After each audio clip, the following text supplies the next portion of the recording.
Dan dari dulu senang banget sama yang namanya dengerin radio. Dan pernah cita-cita nanti kalau udah gede mau jadi penyiar radio deh. Kakak mau di Padang nanti Bu supaya bisa kuliahnya sambil kerja. Dan Kakak lebih penting atau lebih senangnya kuliah apa organisasi gitu?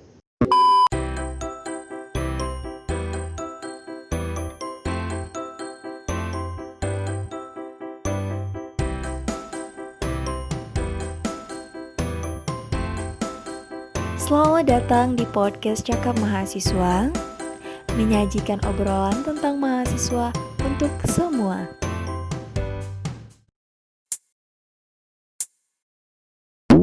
Nah, ngomong-ngomong tentang hobi kakak di public speaking dan udah terjun di organisasi tentang audio gitu. Dan sekarang jadi seorang presenter. Dan kapan sih mulai itu duduki dunia presenter? Oke, boleh cerita dong ya? Ya boleh. Cerita terus dari tadinya. Cerita terus karena kalau perempuan ketemu perempuan gitu ya, untuk perempuan ketemu laki-laki yang ada jadi cinta gitu. Tapi kalau perempuan ketemu perempuan akhirnya cerita.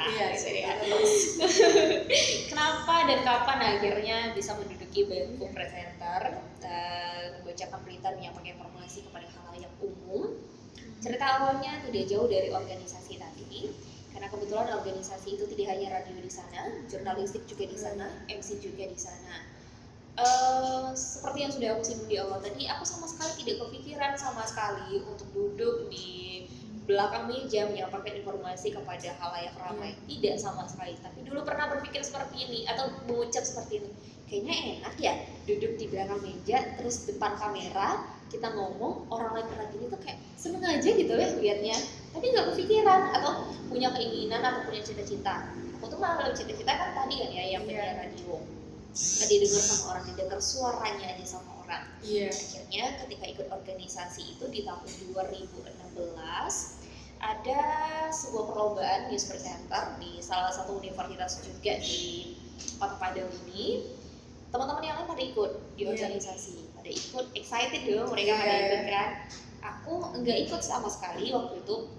Gak ngerti nggak ikut sama sekali nih, nggak kepikiran sama sekali dan tidak berminat sama sekali untuk ikut, karena waktu itu perlombaannya kalau nggak salah ingat itu di hari Kamis aku ada mata kuliah 3.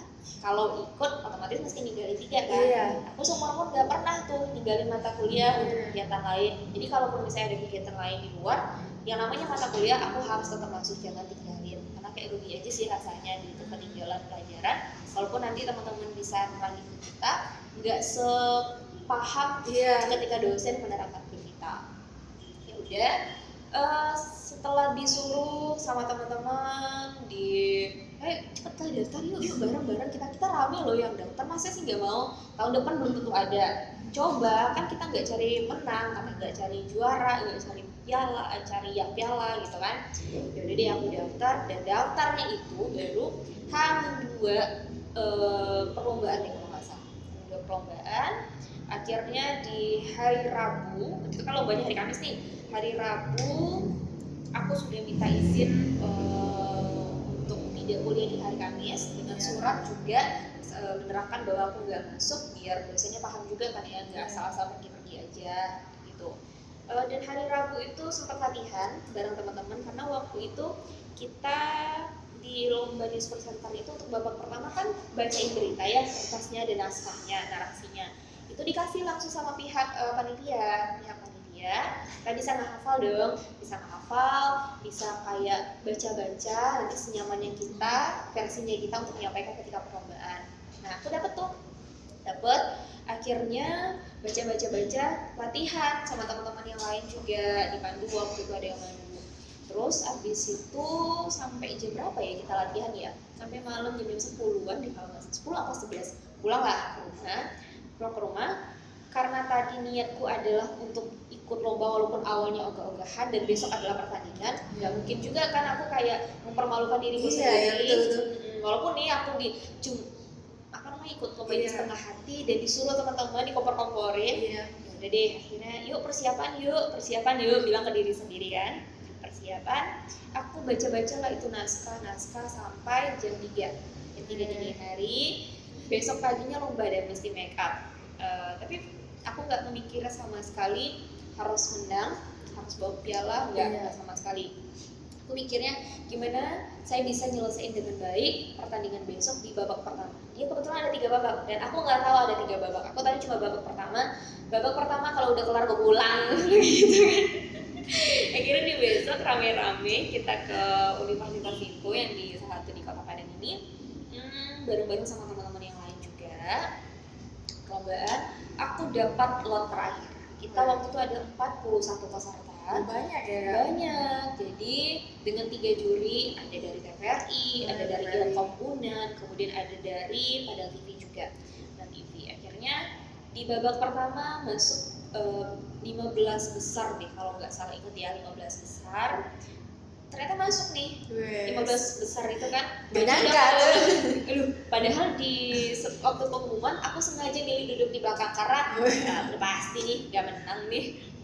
Ogah-ogahan nih gitu kan, teman-teman yang lain banyak yang bagus kan. Ya udah, ternyata disebut lah namaku di terakhir. Di 15 atau 10 besar waktu itu, lupa aku. Akhirnya masuk jalan ke babak kedua. Babak kedua tidak ada teks waktu itu. Kita cuma disuruh untuk menjelaskan atau menerangkan video. Jadi live report ya namanya. Jadi ada video, kita seakan-akan kita lagi di lapangan. Oke, saya menggambarkan dari sini begini situasi di lapangan saat ini bla bla bla bla bla dan sebagainya. Aku gimana ya caranya? Ya udah deh, coba aja. Ingat tuh pelajaran ketika SMP apa SMA? SMP kalau nggak salah, SMP kelas 2. Pelajaran apa sih Kak? Pelajaran bahasa Indonesia, Indonesia. Soal menyampaikan berita. Ya menyampaikan berita, dan aku pernah dijadiin bahan percontohan sama ibu itu untuk beberapa kelas. Waktu itu kita ada 4 apa 5 kelas ya. Jadi kalau ada pelajaran itu nanti disuruh aku suruh ke kelas itu di pelajaran ibu untuk tampil di depan sama teman-teman yang lain. Seperti ini loh gitu. Jadi ingat itu juga, dan kebetulan juga di organisasi juga itu ada juga yang kayak gitu. Walaupun ya di organisasi pas sesi jurnalistiknya aku sering tidak ikut latihan, kemudian sering tidak belajar lagi di rumah. Karena ya tadi inceran gue tuh cuma radio sama MC kemudian akhirnya gitu. Jadi fokus ke situ aja ya Kak. Jurnalistik kan kayak aku kayaknya nggak punya skill deh di sini, kayak pesimis gitu. Pesimis ya. Pesimis gitu. Akhirnya bisa kan? Ya udah masuk di babak kedua live report. Pesimis lagi nih, kayaknya nggak bakal nyampe nih di babak ketiga. Tahu nyampe di babak ketiga. Babak ketiga itu kita sisa 5 besar. 5 besar lah itu kayaknya nggak bawa apa-apa deh, di terbaik aja. Di waktu itu terbaik kostum sama terbaik vokal deh kalau nggak salah, aku baru 1, 2, 3. Tahu-tahu waktu diumumin dapet juara 3 aja. Juara 3, jadi kan serius deh, juara 3, serius bener nih, dia kayak nggak percaya gitu kan. Nah akhirnya karena jurinya ada 3, TVRI, Padang TV sama Ilkom, kita ditawarin nih sama produsernya, jurinya dari Padang TV. Nanti kalian yang 1, 2, 3 sesekali main dong ke tempat kita, ke Padang TV. Oh iya bang, nanti kita main sesekali ya. Kemudian berselang waktu lama, cari-cari jadwal lah, ini sama yang juara 1, juara 2, juara 3 aku waktu itu. Juara 1, juara 2 kayak sering gak dapet gitu loh waktunya. Aku bisa, mereka gak bisa. Mereka bisa, aku gak bisa. Selalu kayak gitu selama 2 tahun. Jadi kita waktu itu kompetisinya di Maret 2015. Cari-cari waktu lah, 2016, 2017 gak dapet itu waktu. Sampai akhirnya yang juara 1-nya sudah ke TVRI. Di 2018 akhirnya pengen deh kayaknya sendiri aja deh ya ke sana ya, main-main aja sih, pengen lihat. Gak kepikiran juga bakal ditawarin gitu. Soalnya abangnya cuma gak bilang nanti kerja sama kita ya, gak gitu. Dia cuma bilang main aja ya. Aku kan anaknya waktu itu mau bener-bener polos banget main karena orang yang bener main gitu loh. Emang kesana lihat-lihat gitu kan. Ya udah kan. Di 2018 awal itu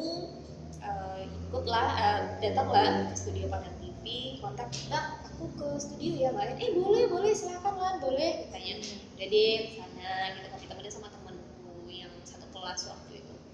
Nah ditawarin, kemudian disuruh dong kasih narasi, disuruh baca, aku baca lah. Besok datang lagi ya ke sini ya, lihat-lihat lagi gimana yang di sini, situasi di sini, belakang kamera seperti apa, makanya kan. Oke, kataku. Masih polos nih, nggak mikir apa-apa. Emang waktu itu emang bener-bener nggak mikir bakal ditawarin. Iya. Gak ada feeling sama sekali kan di tengah orang-orang yang hebat. Aku masih ngerasa kayak anak kemarin yang cuma nggak sengaja beruntung aja, kayak gitu kan. Aku mikirnya kayak gitu. Terus akhirnya di organisasi aku kan udah itu kepengurusannya, DPH pengurusnya, dan aku memang gak ngincer dari awal kan, aku gak ngincer, dan kepikiran juga karena kayaknya udah deh di organisasi gitu, mau fokus ke kuliah aja, mau skripsi juga udah harus mikirin masalah kan, anak-anak mau akhir kan disuruh nyari masalah kan, cari-cari masalah sama dosennya kan, ya udah, ternyata salah satu pengurusnya ada yang mundur, dan aku disuruh menggantikan waktu itu jadi kabin MC-nya kan. Gimana ya? Aku nggak mau kataku karena di Padang TV kan ini baru ya, waktu itu baru penjajakan juga, baru apa namanya baru muncul baru apa namanya itu baru kita kesana kan, baru apa sih namanya? Itu deh baru ke sana lah istilahnya, lupa aku jadinya kan, baru training kan, training bahasanya lupa banget. Nah baru training kan nggak mungkin juga kan harus milih salah satu. Akhirnya setelah supportnya teman-teman di DPH pengurus lainnya juga, support lingkungan juga, aku pikir dan aku pilih bisa nggak ya dijalanin dua-duanya, kepengurusan iya, kemudian nanti presenter di Padang TV juga, karena nggak mungkin juga ketika orang Padang TV ngasih aku kesempatan tiba-tiba aku cancel dengan alasan aku memilih ini, kan nggak sopan ya jatuhnya ya. Orang tahu kita bisa, tapi kita kayak nyepelein gitu kan, artinya gitu ya, nyepelein kalau orang bakal nganggep kan. Jadi udah deh jalanin aja dua-duanya, walaupun aku di semester 7 deh kalau nggak salah bakal PL, jadi jalanin aja. Tapi aku bilang di Padang TV aku nggak mau jadwalnya banyak-banyak, mungkin kayak dikit aja baru, karena pertama baru, kemudian kegiatan lainnya juga ada dan masih kuliah, kataku. Ya udah bener-bener kayak mensurvive banget untuk bagi waktu. Kalau ketika kita menjabat waktu kabin MC, rapat internal, rapat eksternal, kemudian juga nanti latihan, dampingi teman-teman yang mau turun MC, kita harus cek misalnya nih ada organisasi lain yang minta MC-nya ke kita. Kita harus cek tempatnya, kita perantara lah istilahnya, karena kita yang manage kan. Kita cek tempatnya, cek gimana rundown-nya, persiapan anak-anaknya bakal turun, kemudian nanti MOU-nya seperti apa, gitu kan. Ya udah deh dijalanin aja. Kalau dibilang keteteran, lumayan keteteran juga. Dibilang kurang istirahat, sebenarnya iya juga. Cuma ya itu gitu. Ternyata ketika semuanya dijalani, semuanya kelar, bisa ya ternyata. Tapi satu lagi yang penting, dukungan orang-orang sekitar itu penting banget, ngaruh banget. Itu kayak masih gak nyangka aja, ternyata bisa ya dijalanin. Benar kata orang, ketika kita belum menjalanin itu, kita pasti ngerasa nggak bisa.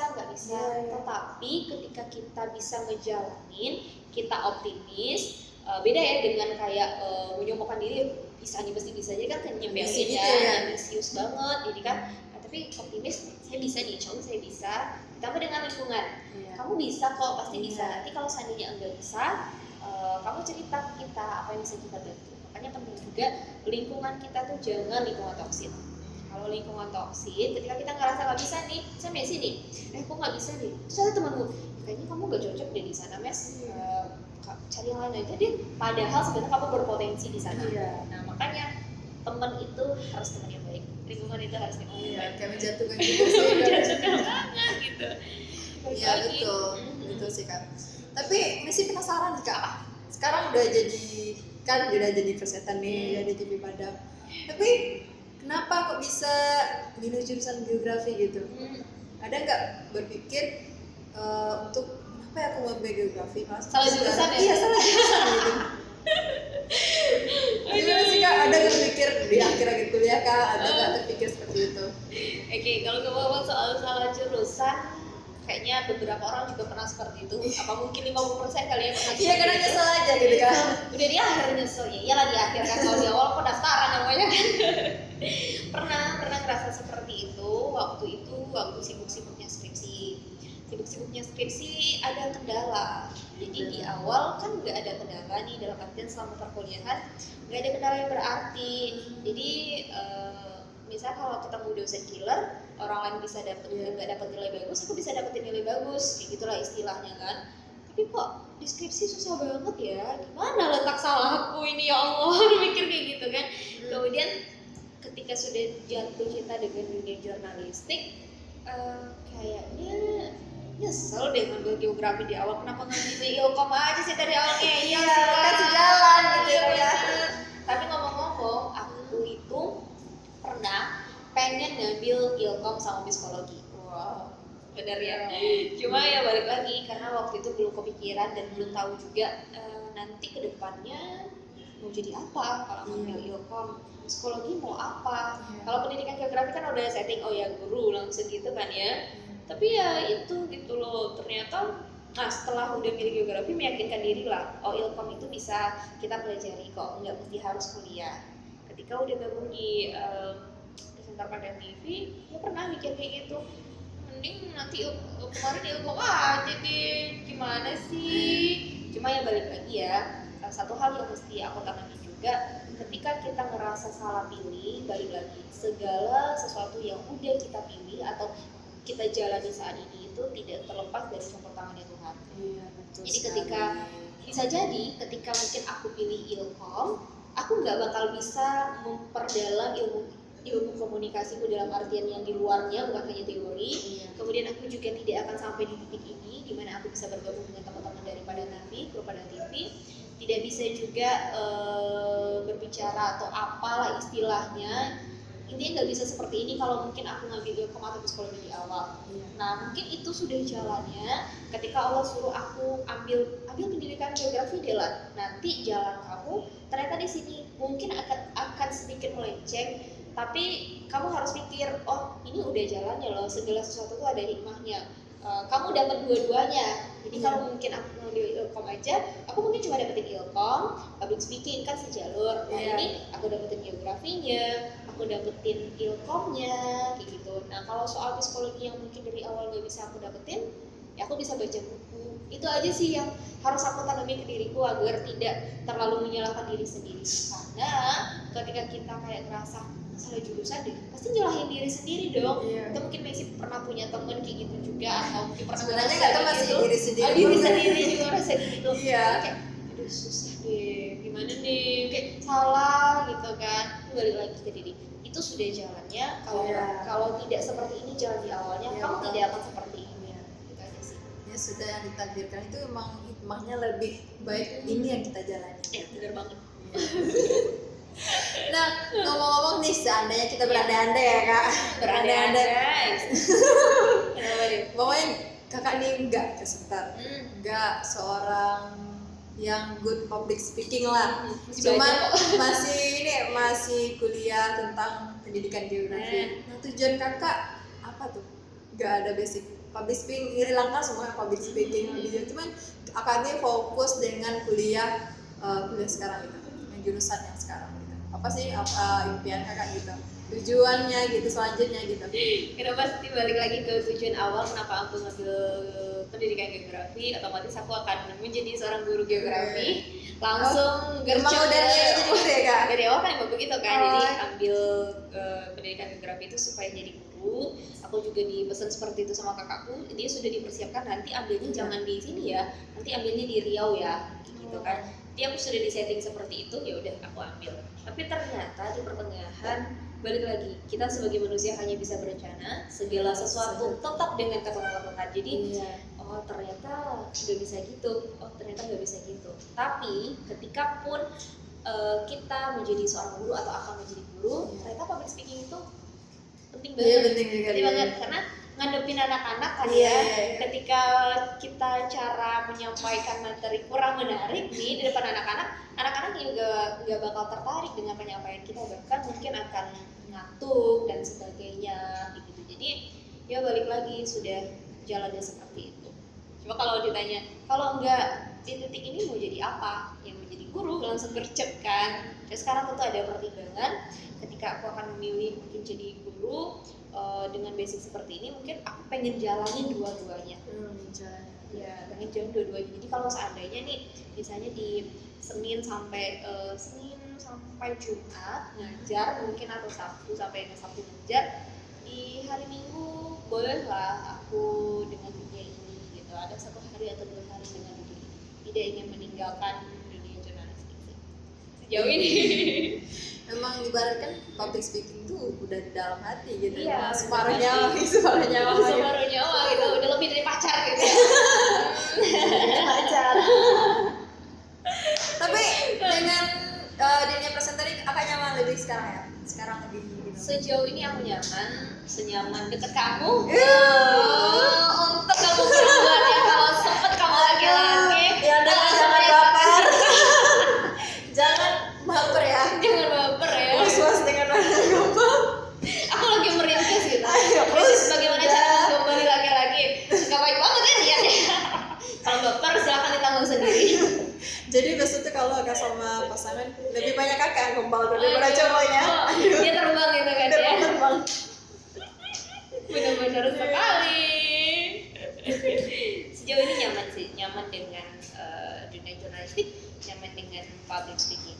Tentu pertimbangan atau planning aku ke depannya pasti ada. Nanti kita sekali lagi kita punya rencana, Tuhan punya rencana, otomatis ketentuannya ketentuan siapa yang berlaku, berarti ketentuan Tuhan, tetap padanya Tuhan yang berlaku. Gitu, kita berusaha aja. Iya sih Kak, betul sekali. Kita butuh rencana yang ditetapkan pasti yang Maha Kuasa gitu. Dan kalau masalah presenter dan dunia presenter butuh public speaking yang baik, dan itu butuh kepercayaan diri juga ya kan. Dan untuk trik and bagaimana sih untuk bisa good public speaking itu sebenarnya Kak, di dunia apapun butuh public speaking. Benar banget. Dapat pageant apa kakak bilang tadi, guru kan butuh. Ketemu mertua aja perlu public speaking. Aduh. Kak, cepet-cepet lah lagi. Cepet-cepet apa nih? Cepet-cepet lolos gombalnya. Nemuin mertua. Aduh, agak berat pembahasan. Masih mancing sih gua. Iya. Gimana? Ya gimana sih trik public speaking untuk nemuin mertua? Enggak mungkin. Kalau nemuin mertua sebagai apa nih? Sebagai perempuan ya. Kalau sebagai perempuan bawain makanan. Bu, aku masak loh di rumah tadi gitu kan. Biar dia tahu nanti kalau anaknya sama aku tuh gizi dan kebutuhan pangannya akan terlengkapi. Kok bahasnya ini sih? Enggak. Semua orang pasti mau public speaking. Benar banget. Gimana sih kakak ini cara belajarnya biar public speaking bagus gitu, bisa jadi presenter, dan yang pasti semua orang pengen juga jadi presenter. Intinya tampil di depan umum gitu ya. Iya, di depan umum. Oke, jadi tadi kan aku sempat bilang ya kalau kita mau tampil di depan umum itu harus sering-sering latihan depan kaca, karena itu emang ngaruh banget. Terus satu lagi, ketika kita emang membidik atau menginginkan menjadi seorang pembicara, menjadi seorang presenter di depan kamera, kita harus belajar. Harus sering nonton YouTube mungkin, nonton TV mungkin, kemudian harus sering tanya-tanya, baca buku itu juga penting banget, karena yang harus diperkaya di sini adalah ilmu, kemudian bagaimana kita untuk menjadi seorang pembicara yang memang seharusnya, yang memang menarik untuk didengar orang lain. Nah itu sih kuncinya. Intinya kita belajar lagi. Satu lagi, jangan cepat puas diri. Betul sekali. Jangan cepat puas diri, itu memang betul sih Kak. Memang banget. Dan itu memang harus diterapkan pada diri sendiri. Dan cepat puas tuh, karena cepat puas tuh kita merasa ada sombong gitu. Iya, jadi kesannya tuh kayak menyepelekan ya. Seperti itu tidak boleh kan. Dan mungkin selanjutnya kayak gimana sih menurut kakak tentang tantangan untuk fresh grad saat ini? Oke, bagi teman-teman yang termasuk aku ya, yang juga baru lulus, kita bagi anak-anak atau mahasiswa yang baru memasuki dunia perkuliahan harus bisa untuk mengetahui apa yang seharusnya mereka lakukan di kuliah mereka, di universitas mereka, di perguruan tinggi mereka. Dalam artian mereka tuh harus langsung mindsetnya gini, jangan hanya kuliah kemudian pulang, tapi barengilah dengan kegiatan-kegiatan yang bermanfaat lainnya. Bisa contohnya dengan organisasi tadi ya, karena ketika kita memilih sebuah organisasi, ya balik lagi, organisasi harus kita pilih itu memang organisasi yang ada impact baiknya ke kita, ada positifnya ke kita. Kalau cuma sekedar tempat nongkrong-nongkrong, kayak tadi kan aku bilang mending jangan deh, sarannya gini ya, bukan berarti nggak boleh, cuma sarannya gitu, bukan berarti kayak itu kan dapat teman kita, iya emang dapat teman, cuma kalau cuma sekedar nongkrong kan rasanya kan buang waktu kan, pasti ada waktunya juga gitu ya Kak. Gitu. Atau mungkin diskusi-diskusi meja bundar gitu kan ya, kumpul-kumpul kayak gitu. Jadi selain yang harus organisasi tadi, pakai juga dengan bisa juga mungkin dengan ikut-ikut kompetisi, ikut seminar kan nanti kan juga ada tuh sertifikatnya, mana tahu nanti dibutuhkan. Kemudian juga kalau kita ikut organisasi, ikut kompetisi itu kan bisa memenuhi CV kan, bisa ditulis di CV. Jadi nanti ketika kita setelah lulus kemudian melamar ke sebuah perusahaan atau sebuah instansi, visi kita itu juga bukan hanya sekedar kayak lulusan mana aja, kemudian saya ini, kemudian ini bukan hanya itu, tapi juga ada nanti organisasinya ada diisi, kemudian juga nanti kompetisinya mungkin ada diisi, atau mungkin pengalaman kerjanya juga bisa diisi. Selain harus dibarengi dengan organisasi, kalau bisa kerja juga gitu. Jadi kalau kerja sih saran aku bukan hanya semata-mata untuk cari uang saja. Emang boleh, pasti kita kerja kan tujuannya untuk cari uang kan. Tapi coba yang emang selain nambah pemasukan, tapi nambah pengalaman juga. Satu lagi nambah link juga. Jadi kalau ketika nanti ya habis selesai kita kuliah, kita ada pengalamannya nih, ada skill juga yang kita punya gitu. Kemudian kita juga ada kenalan sama ini nih, kan bisa nanti nih informasi dan sebagainya. Terus satu lagi di kuliah juga jangan hanya yang kayak ketika kita tidak ikut organisasi, kita kuliah saja, otomatis kan link kita kan hanya itu saja kan. Ketika kita ikut organisasi, link kita bertambah, kita mungkin jadi pengurus juga, kita bisa ke, kalau WMP kan bisa ke rektorat nih misalnya nih, rektorat kan banyak nih bidangnya nih, ada humas, bahkan bisa ketemu sama rektor juga. Jadi silahkan manfaatkan kesempatan yang ada selama 4 tahun teman-teman atau 3 tahun teman-teman di dunia perkuliahan. Jangan nanti sampai nyesel nih ketika lulus, kok kayaknya rasanya kemarin itu cuma IPK aja yang ditambah ya. IPK memang penting tapi bukan segalanya. Itu saran aku sih. Selama kuliah itu kita lebih berpengalaman yang positif gitu ya, kayak mencari skill, bahwanya kita tamat kuliah ada skill baru yang kita bawa untuk ke depan atau untuk masyarakat juga gitu. Benar banget. Dan satu lagi nih, ketika kita hanya kuliah saja, hanya IPK saja yang kita genjot terus, tidak dengan organisasi, tidak dengan pengalaman-pengalaman lainnya, kita bakal gagal ketika masuk dunia kerja. Betul. Itu emang benar banget, karena sekali lagi apa yang kita butuhkan atau kita hadapi di luar nanti, tantangan kedepannya nanti tidak kita dapetin hanya di bangku perkuliahan saja. Di bangku perkuliahan kita hanya dapetin teori, kita hanya dapetin gimana untuk bareng diskusi sama teman-teman, bertukar pendapat sama teman-teman, sama ngadepin dosen. Tapi ketika kita di organisasi atau sebuah kegiatan lainnya, walaupun itu bukan organisasi kampus, intinya sebuah perkumpulan, kita bakal kebentuk kepribadian kita, kepemimpinan kita juga, memperkaya ilmu kita juga, pengalaman kita dari sharing-sharing. Karena kan kalau cuma kuliah aja rasanya kan kayak pasti ada beberapa yang ngerasa kayak mono. Ada yang ngerasa memang saya pengen kuliah aja, hampa gitu ya. Kayak hati kamu nggak? Oh nggak kan? Udah ada yang isi kan? Aduh, nyesek banget kayaknya pertanyaannya, maafkan ya. Nyesek tuh. Semoga setelah ini ada yang isi ya. Ngode. Aku nggak mau aku nyuruh kamu lu. Oke, balik lagi ke topik, karena jangan nanti ya nyesel gitu loh. Kok kayaknya selama perkuliahan nggak dimanfaatin dengan baik ya, sama perkuliahan kok cuma IPK aja ya, ternyata waktu kita daftar nggak IPK aja kayak gitu. pasti nanti ditanya apa skill kamu. Iya. Makanya balik lagi, kita harus tahu dari awal apa yang harus kita kerjain. Cari lingkungan yang bagus, jangan lingkungan yang toksik. Lingkungan yang emang benar-benar ngebangun. Kalau misalnya kita ada kayak minat ataupun ngerasa kayak saya bagusnya di dunia pageant nih, kayaknya cocok nih bagian di tinggi ilmu pengetahuan di ini, silahkan cari informasi soal itu, ikut kompetisi, jangan ngerasa minder. Karena kalau kamu terus minder, kamu terus insecure, kapan sih orang lain bisa melihat kamu yang mutiara ini, yang juga kita ini? berubah ya. Bener banget. Jadi ya memang harus dari kitanya harus sadar diri dulu, saya bisa, saya gak boleh insecure, tapi saya harus tahu juga kemampuan saya seperti ini, saya harus tingkatkan lagi, saya harus dapetin link yang lebih baik lagi, dan satu lagi rajin bertanya sama orang. Jangan kayak sungkan bertanya ketika kita ngerasa kayak malu bertanya, jalan-jalan, susah jalan. Kemudian ketika kita nggak mau tanya-tanya juga, kita nggak dapat info kan. Bahkan hal terkecil saja, kalau seandainya kita nggak tanya, kita jadi petaka juga buat kita. Nah, jadi kalau emang benar-benar nggak tahu nih, posisikan diri kita tidak tahu, tapi dengan cara elegan.